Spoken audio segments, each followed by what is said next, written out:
ahora sí que vamos al principio. ¿Qué, qué es la inteligencia artificial? ¿Un sistema de lenguaje, como se dice?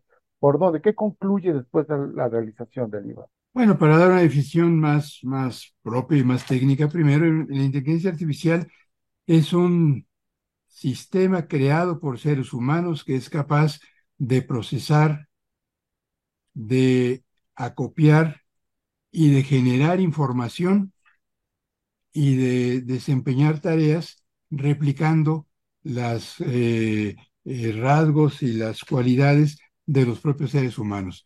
Los seres humanos pensamos, o eso se supone por lo general, y se espera que la inteligencia artificial, la más desarrollada, sea capaz de pensar por sí misma. Pero ¿qué es pensar? No solamente implica saber hacer operaciones aritméticas o saber diseñar una fórmula química, implica correlacionar asuntos, implica no solamente el procesamiento de información, sino también la creación de contenidos. Y con esta inteligencia artificial más reciente de carácter generativo, lo que hemos visto es que no solamente hay sistemas capaces de organizar la información de un banco, por ejemplo, o de responder a las preguntas de los clientes de un establecimiento comercial, sino que además estamos ante una forma de inteligencia artificial que comienza a crear expresiones icónicas, visuales, acústicas o en texto que son capaces de imitar, a veces de manera muy perfeccionada, las que hacen los seres humanos. Esto es un poco lo que podemos entender por inteligencia artificial. El libro usted habla incluso de casos de donde ya se habla de sentimientos, de sensaciones. eh, ¿Y qué decir ante esto? O sea, vamos rumbo allá. Es altamente posible.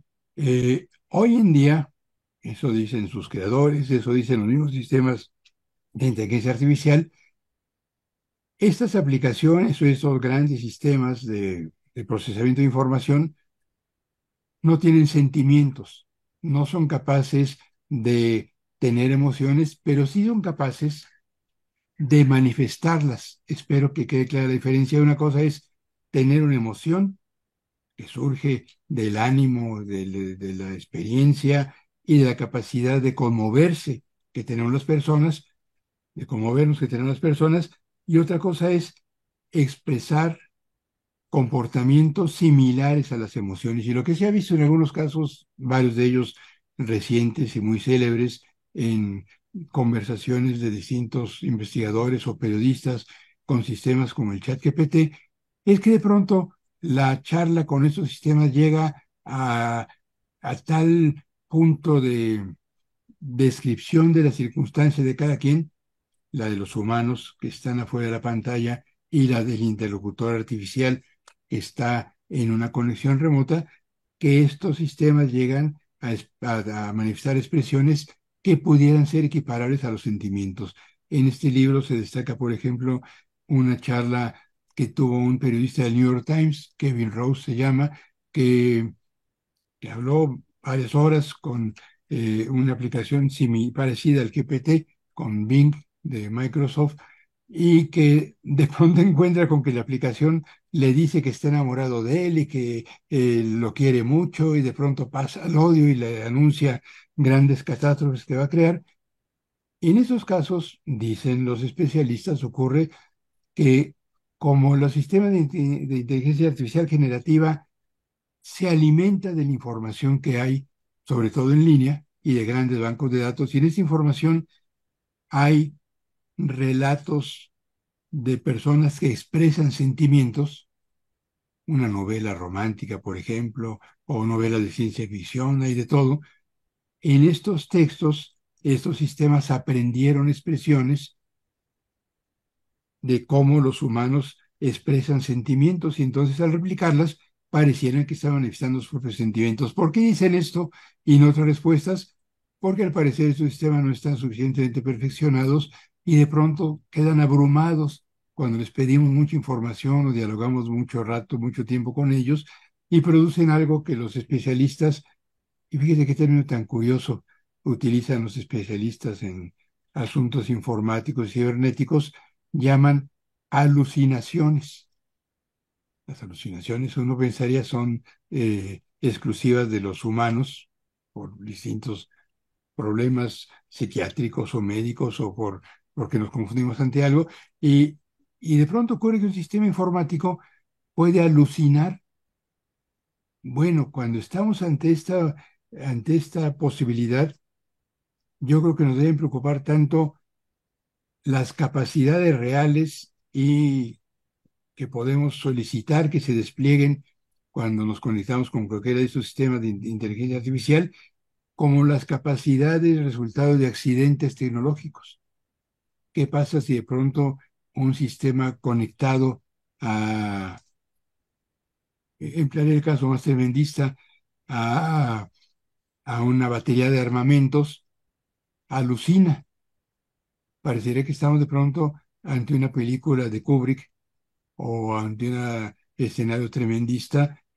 Todo esto que antes era tema solamente de la literatura de ficción, de la literatura futurista y de las películas de esta índola, hoy son asuntos que debieran estar a la orden del día en la discusión pública internacional. Y usted lo aborda y lo relaciona también mucho con la ética, ¿no? Porque finalmente creo que la inteligencia artificial tiene o depende mucho para no ser ni alarmista ni tampoco demasiado eh, optimista con el tema, depende mucho del uso que se le da, ¿no? Y esto atraviesa por la ética, por un debate ético que parece que va muy atrás del desarrollo de esta tecnología, ¿no, Rondo?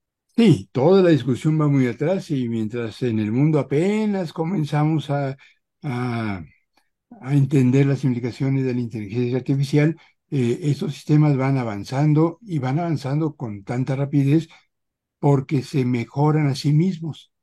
Cada vez que los utilizamos, cada vez que les consultamos y cada vez que nutrimos Internet con información de toda índole, esta entrevista, esa conversación, incluso si queda en línea, podrá ser conocida en algún momento por alguno de estos sistemas, alimentamos y le enseñamos a los sistemas de inteligencia artificial, sobre todo de carácter generativo. Eh,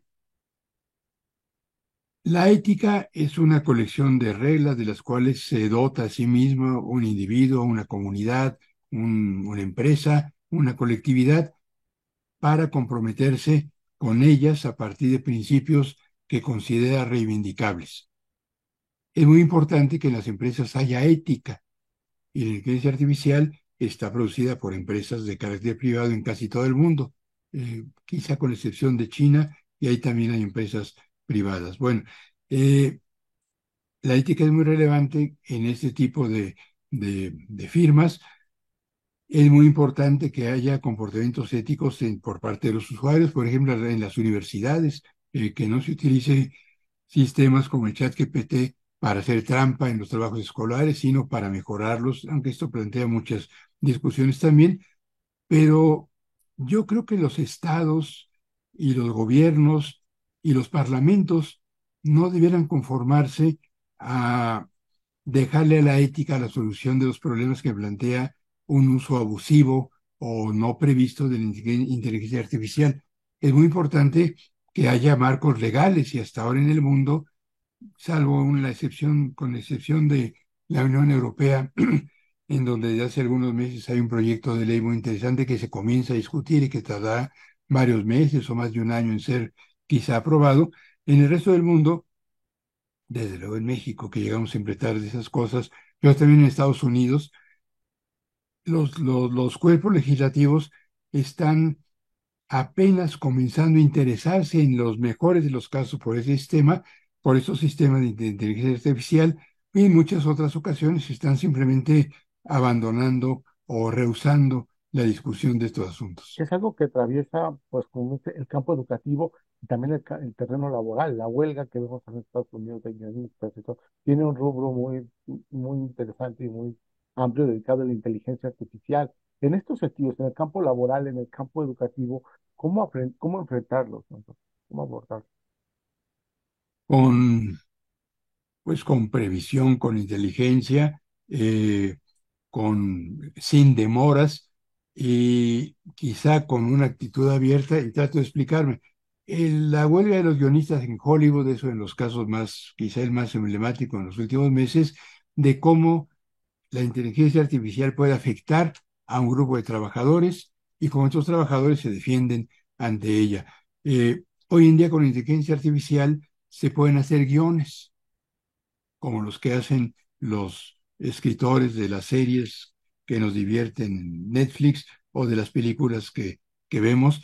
Los guionistas son parte fundamental en la elaboración de productos audiovisuales y de pronto encuentra que con inteligencia artificial se puede reemplazar su trabajo. Bueno, ¿se puede reemplazar igual? Yo creo que no hasta ahora.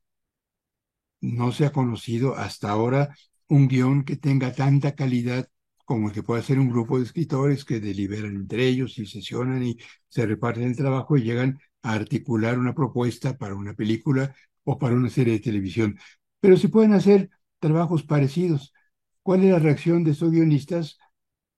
Irse a la huelga en demanda de que la inteligencia artificial no sea aplicada para reemplazarlos y muy posiblemente ya hay borradores de acuerdos que no sé si ya se suscribieron, eh, ellos logren que las empresas cinematográficas se comprometan a no utilizar sistemas de inteligencia artificial para desplazarlos. Eso es una reivindicación laboral y ellos se habrán defendido con inteligencia y con oportunidad. Pero en muchos otros campos, la inteligencia artificial ya está siendo empleada para reemplazar a quienes crean contenidos. Hay redacciones en el mundo, espero que en el Stegue Noticias no se enteren de esto, todavía al menos, en donde ya hay trabajadores desplazados, redactores, porque la redacción de notas simples, sobre todo notas periodísticas, que tienen como fuente la misma red, la misma Internet, puede ser hecha con cierta eficiencia por sistemas de inteligencia artificial. Son notas diferentes siempre unas de otras y la gente no se da cuenta y para las empresas constituye un ahorro. Además, un sistema como el ChatGPT escribe rapidísimo, nos gana en velocidad, no todavía en imaginación. ¿Qué hace un sistema como estos? Replica lo que hacen los humanos.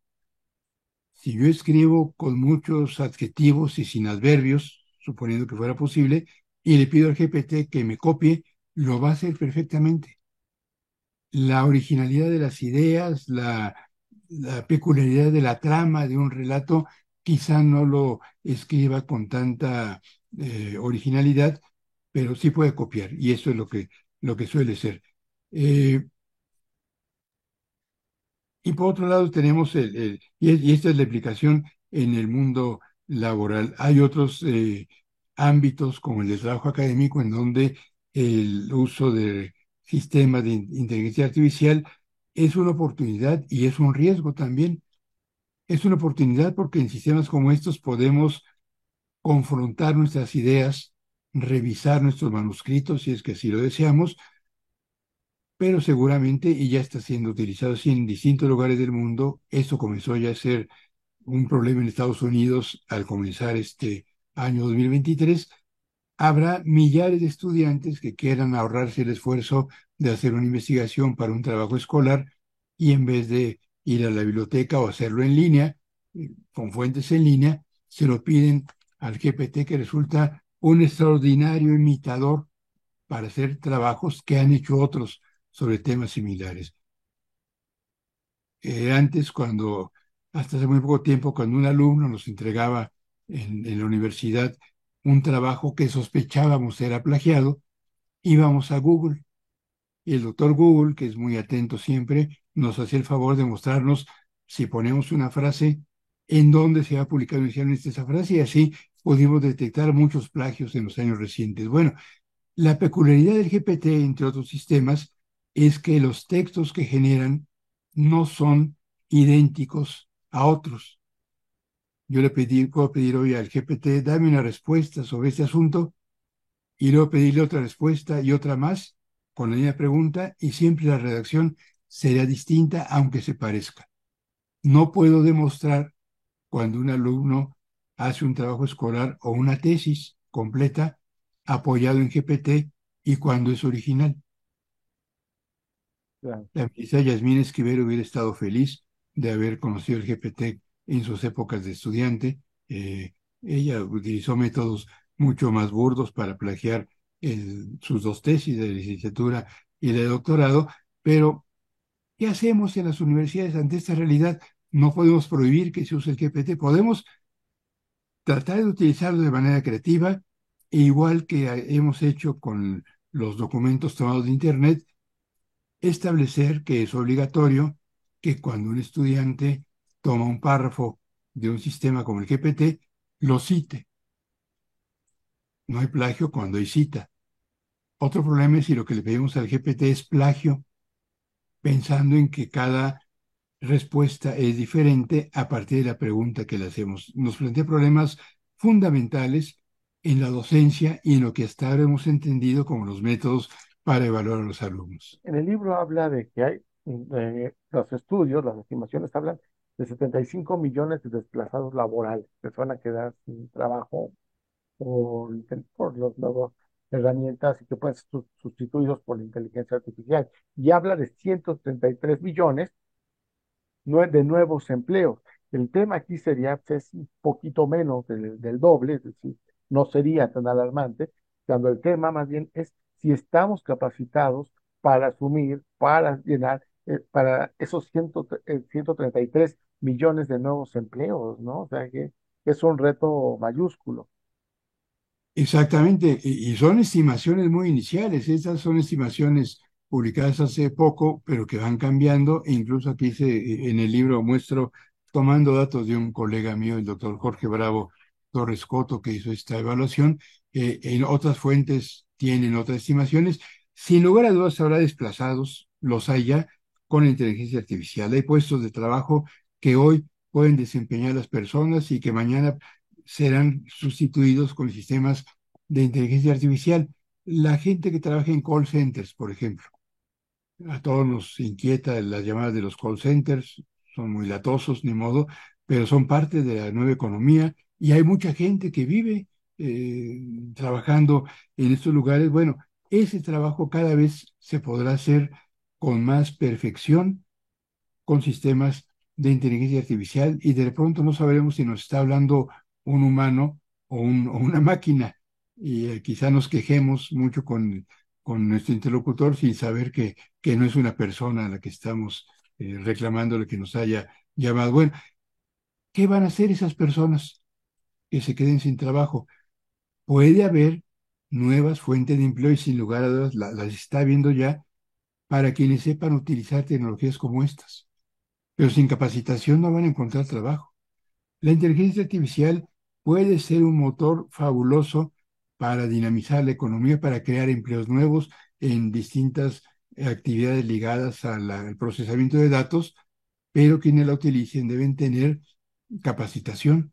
Y yo no veo que en países como el nuestro se esté pensando en capacitar para el futuro que ya viene en poquísimos años. Más bien se está pensando a la vieja usanza en abrir empleos en áreas tradicionales, y a veces ni siquiera eso, sin pensar en el desplazamiento de trabajadores y en la manera de utilizar de manera inteligente los nuevos puestos de trabajo que se van a crear, entrenando para usar la inteligencia artificial. Fíjese qué paradoja, la inteligencia artificial se entrena a sí misma todos los días. A nuestra planta laboral no la entrenamos para utilizar la inteligencia artificial. Ahí hay una diferencia. También habla de las campañas políticas. Retoma a Yuval Noah Harari cuando dice que en 2028 se podrían ver las campañas ya con la inteligencia artificial muy inmiscuidas. ¿Lo ve en México el próximo año en las campañas, el uso de la inteligencia artificial? ¿Cómo lo percibe? Y llegó ya, de hecho, una de las rasgos que más sobresalió en la campaña inicial de Xóchitl Gálvez, la precandidata del Frente Amplio, fue la creación de spots hechos con inteligencia artificial. Aquí era clarísimo que se trataba de Xóchitl Gálvez. Usted recuerda estos spots, ¿no? Que hicieron varios muy coloridos, con imágenes de ella, en donde la mostraban de niña y cómo fue creciendo y comprometiéndose en asuntos públicos, etcétera. eh, anuncios llenos de mariposas y de florecitas muy, muy vistosos, que demostraron que se podía utilizar sistemas de inteligencia artificial, en ese caso para generar imágenes de manera creativa en una campaña política. Allí no había engaño, era claro que se trataba de una campaña a favor de esta, de la senadora Gálvez, pero con sistemas como estos se podrían crear mensajes en donde aparezca un personaje público en situaciones en las que nunca estuvo. Ya ha ocurrido, no tanto con asuntos políticos, sino para desacreditar a escritores o personas ligadas a temas informáticos en Estados Unidos, que de pronto se hacen videos donde una persona aparece en situaciones sexuales en las que nunca ha estado.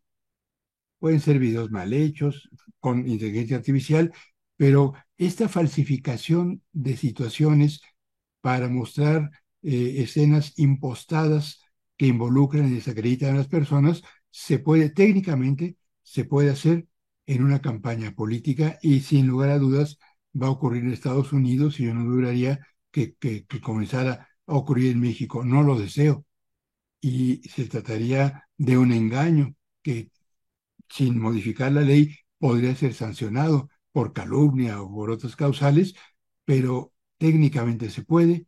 Políticamente es fuerte la tentación para que quienes mienten de otras maneras lo hagan ahora con recursos de inteligencia artificial. Como fuerte también la tentación de cambiar las obras, ¿no? Que es otro tema que advierte en el libro, de, para que sean políticamente correctas, para que se ajusten a los cambios sociales o a las buenas conciencias, pues cambiar obras, ¿no? Que eso también sería lamentable. Hablar del caso de Hamlet, por ejemplo, sería terrible. Y de muchos más. De hecho, la combinación de inteligencia artificial con la cultura de lo políticamente correcto puede ser desastrosa para la originalidad y los derechos culturales de los autores y de las personas. Ya ha ocurrido, sin tener que usar sistemas de inteligencia artificial, que en algunos países se ha querido y se ha comenzado a modificar obras de autores importantes que pueden resultar incómodas para algunas personas. Eh, por ejemplo, algunos cuentos de este cuentista para niños, Roald Dahl. De pronto hubo quienes decían que él utilizaba expresiones sexistas y discriminatorias en algunos de esos relatos, que son relatos preciosos que nuestros niños han leído durante muchos años, sin que por eso se vuelvan ni sexistas ni discriminadores. Y ya hay ediciones de la obra de Dahl que retiran expresiones incómodas para algunas personas. Eso es una desnaturalización, eh, pero con inteligencia artificial eso se puede hacer de manera mucho más sencilla y engañosa. ¿Qué va a pasar con la Lolita de Nabokov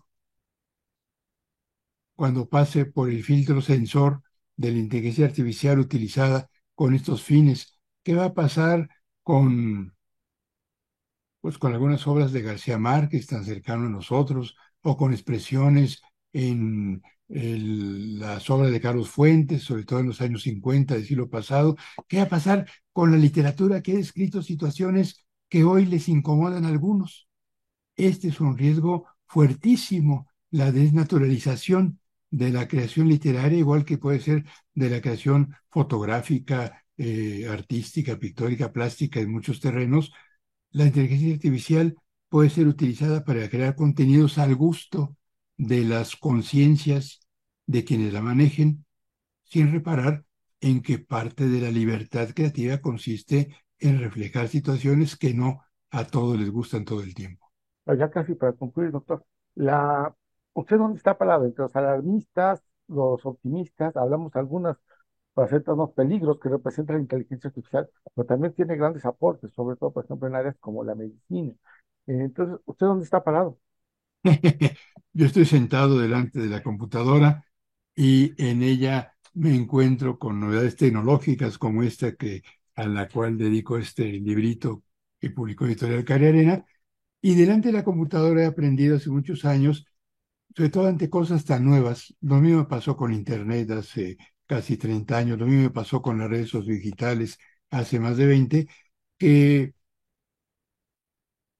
que es pertinente, no siempre lo conseguimos tener una posición que en términos de Humberto Eco no sea ni apocalíptica ni integrada, que no sea tan tremendista que nos lleve a desdeñar la utilidad y el uso de estas innovaciones tecnológicas y que no sea tan resignada que nos llegue a aceptarlas tal y como las diseñan sus creadores o como se nos presentan. Yo creo que tratar de mantener una mirada, no sé si equilibrada, pero por lo menos mucho más versátil y que tome en cuenta mucho más ángulos de estos problemas que siempre son complejos, nos ayuda a entenderlos mejor. Y yo creo que esa gana de no ser ni integrado ni apocalíptico, replicando a Eco, es lo que define la búsqueda de este pequeño libro, que no es más que un reporte de hallazgos iniciales en mis recorridos de los meses recientes por las aplicaciones de inteligencia artificial. Se lleva bien con el chat GPT, ¿no?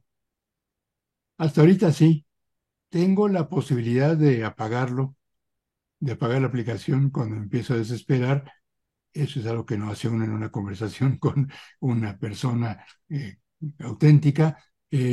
Me ha resultado útil, me ha resultado sobre todo divertido, me ha permitido entender a este ángulo del desarrollo informático, de un desarrollo cada vez más sorprendente, aunque uno esté familiarizado con estas tecnologías, que es la inteligencia artificial generativa, estilo el chat GPT. Sí.